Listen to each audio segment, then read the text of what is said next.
Everyone has had that butterfly feeling in the pit of their stomach, the dry mouth, the feeling of perspiration beginning to form, the feeling you get when you have gotten in way over your head and you know that failure is a distinct possibility.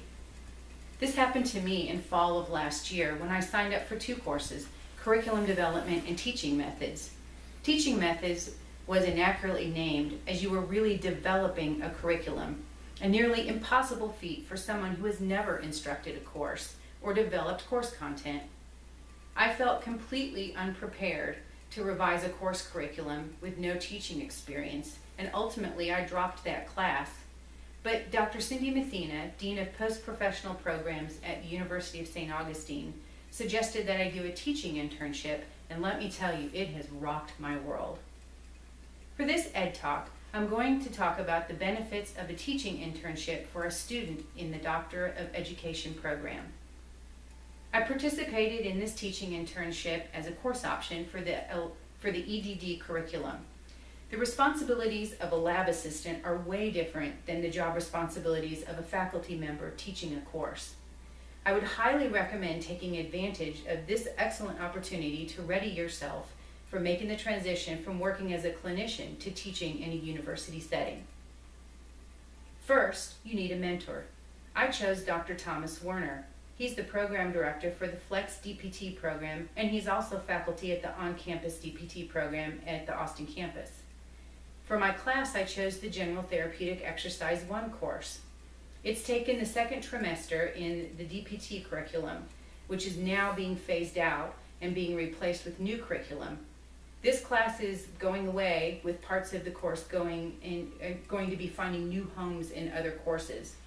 Dr. Catherine Wilford instructs the Therapeutic Exercise 1 course, so I actually had 2 mentors.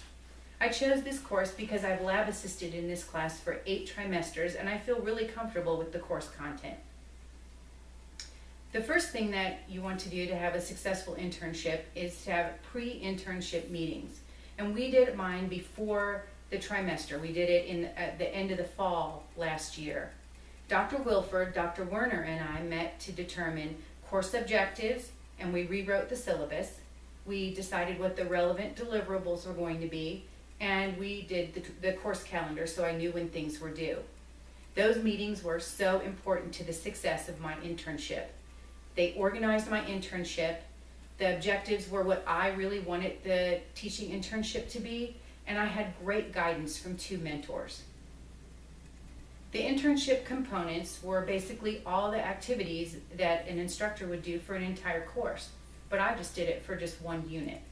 And I revamped the elbow unit because Dr. Wilford suggested that. For General Therapeutic Exercise 1, you have a lecture on Monday for 1 hour, and then you have about 5 hours of lab content spread among Tuesday and Wednesday.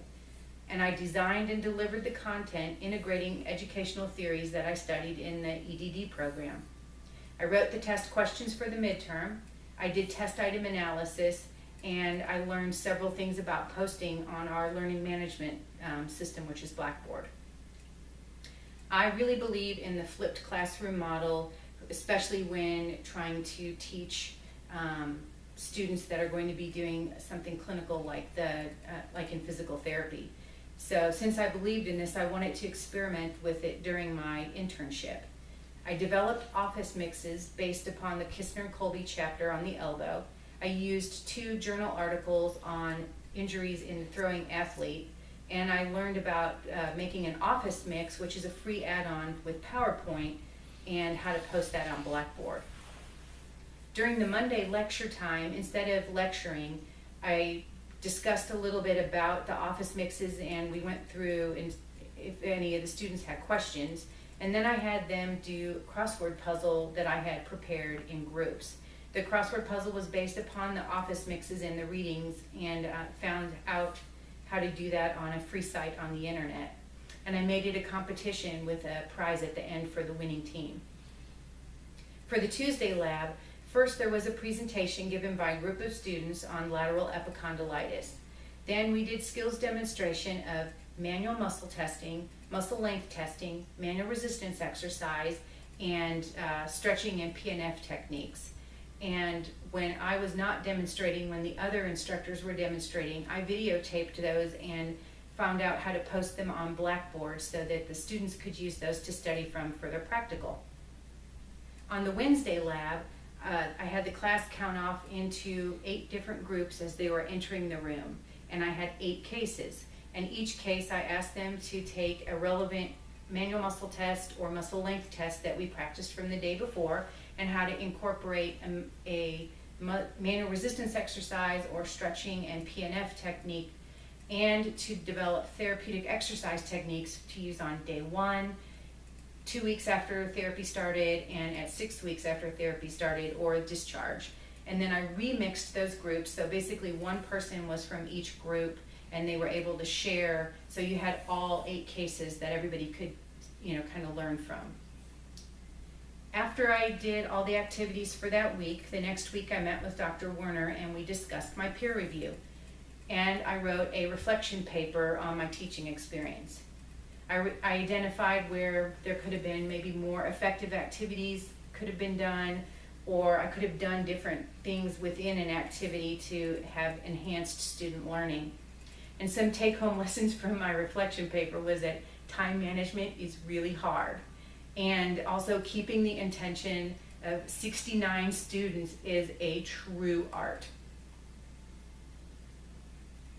Regarding developing exam questions and the test item analysis, I wrote all the exam questions from the elbow unit for the midterm.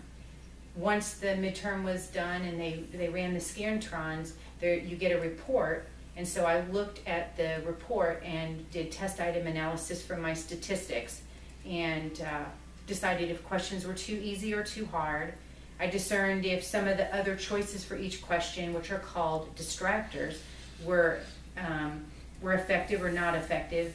And you also can see if your question might be poorly worded. But I gained a lot of good insight about how to write a good test question, and then how to also decide how questions can be improved for future versions of a test. To sum it all up, I'm pursuing a doctorate of education with the idea to teach into a doctorate of physical therapy program. And my past experience as a clinician and a lab assistant has not fully prepared me to assume the role of an instructor. This teaching internship has done a great job of increasing my confidence in my abilities to take on that dream job as a faculty member. And last but not least, and surprisingly, I've been having some problems with my dissertation topic, and my intended dissertation topic has now come out of this teaching internship to help me find some focus. I still have those butterflies, but they might just be because I'm excited. I have accepted my first teaching job, instructing psychosocial and ethical aspects of physical therapy in the DPT program for this summer 2017 term. Thanks for listening.